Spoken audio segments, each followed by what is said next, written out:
안녕하세요. 오늘부터 두 차례에 걸쳐서 사사기를 함께 나누도록 하겠습니다. 사사기는 여호수아가 죽은 후부터 사무엘이 등장할 때까지의 이스라엘 역사를 다루고 있습니다. 지난 시간 여호수아의 마지막 장면을 기억하십니까? 여호수아는 죽기 전 모든 백성을 모아서 설교를 하는데요. 오직 나와 내 집은 여호와를 섬기겠노라 이렇게 설교를 하였는데 이스라엘 백성들은 우리도 오직 하나님만을 섬기겠다고 약속합니다. 하지만 사람의 약속이 얼마나 쉽게 깨지는지 적나라하게 보여주는 성경이 바로 사사기라 할 수가 있습니다. 이스라엘은 평온할 때는 하나님의 사랑과 자비를 당연한 것으로 여기다가 고난과 역경이 닥치면 하나님께 매달리곤 합니다. 이 모습이 마치 오늘을 살아가는 우리의 모습이기도 하지요. 우리는 일상을 당연한 것으로 여기다가 오늘날 코로나와 같은 어려움이 닥치자 이전의 일상과 평안을 하나님께 구하고 있는데요. 언젠가 이 코로나가 극복이 된다면 우리는 다시 일상으로 돌아가겠지만 그러면 또 다른 모습으로 하나님의 마음을 아프게 할런지도 모릅니다. 그런데 하나님께서는 우리의 이러한 모습을 진멸하신 것이 아니라 오래 참으신다는 것입니다.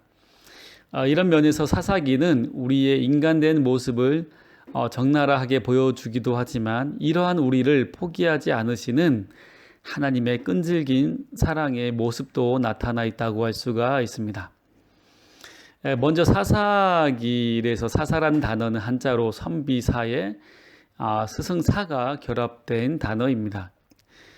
영어로는 젖지라고 해서 재판장을 의미하고요. 결국 사사들의 역할은 크게 재판장의 역할과 선지자 역할 그리고 전쟁이 났을 때에 전쟁을 지도하는 군대 대장의 역할이라고 할 수가 있습니다. 사사기는 연대순으로 기록된 것이 아닙니다. 다시 말하면 사사들이 순차적으로 등장한 것이 아니라 지역 사건에 따라서 기록된 것이라고 할 수가 있습니다. 그러다 보니 사사들이 지역별로 동시에 나타나기도 하는데 기록하기에는 이렇게 동시에 기록할 수 없기 때문에 순차적으로 기록을 했다라고 할 수가 있습니다. 처음 등장하는 사사는 온니엘입니다. 그는 갈렙의 조카이면서 또한 사위이기도 했습니다. 갈렙은 알죠? 여호수아와 갈렙. 거기서 나오는 갈렙인데요. 그의 조카이면서 또한 갈렙의 딸과 결혼한 사위이기도 합니다. 두 번째 사사는 에훗입니다. 이스라엘이 모압 왕 에글론에 의해서 어려움을 겪게 되었는데 이 에훗이 조공을 바치는 것처럼 가장하고 모압으로 가서 에글론을 죽이게 됩니다. 그리고 세 번째 기록된 사사가 삼갈입니다. 이스라엘이 블레셋에게 고통을 당할 때에 삼갈은 소모는 막대기로 블레셋 사람 600명을 쳐 죽인 그러한 사건이 있습니다. 그 다음 등장한 사사가 드보라인데요. 가나안 왕 야빈이 철병거 900대를 가지고 이스라엘을 20년간 학대를 합니다.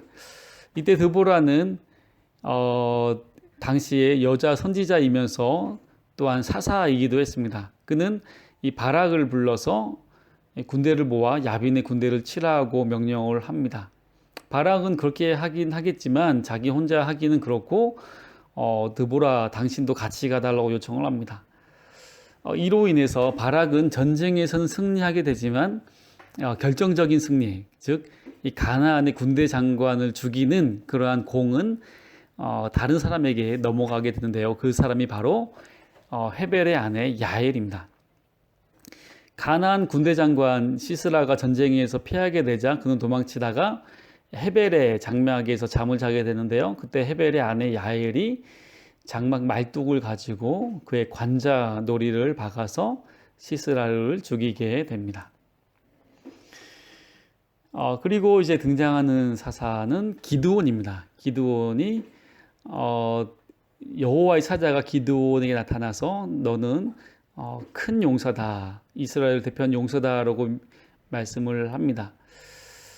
하지만 기드온은 이렇게 담대한 사람이 아니었어요. 그래서 여러 차례 하나님께 이것이 정말 맞는지, 정말 나에게 맡긴 것이 맞는지 여러 차례 증명해 달라고 요청을 하는데요. 그 가운데 가장 유명한 사건이 바로 양털의 사건이죠.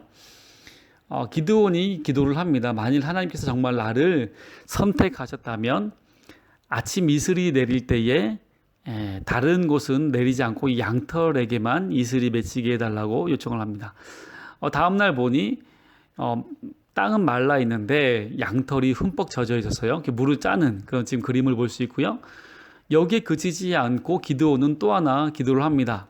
이번에는 지면은 이슬로 인해서 젖게 해주시고 양털만 젖지 않게 해달라고 기도를 하는데요. 다음날 보니 정말 주변은 이슬로 흠뻑 젖었는데 양털은 아주 뽀송뽀송하게 말라 있는 것을 보게 됩니다. 그래서 기드온은 정말 하나님께서 나를 선택한 것이 맞다라고 인정하게 되었고 이제 이스라엘 군대를 모으게 되는데요. 처음에는 32,000명의 군대가 모이게 됩니다. 하나님께서 너무 많다고 해서 돌려보내게 되는데 그 가운데 이제 두려운 사람들, 전쟁으로 인해서 무서워하는 사람들은 이게 돌아가라고 하게 되자 22,000명이 돌아가게 되었고 10,000명의 군사가 남게 됩니다.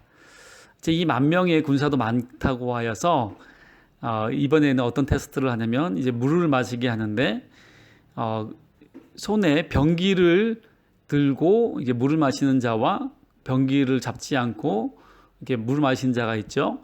이 가운데 무기를 손에 들고 물을 마시는 자 300명을 선택하게 됩니다. 이것이 바로 기드온의 300용사로 유명하게 되지요.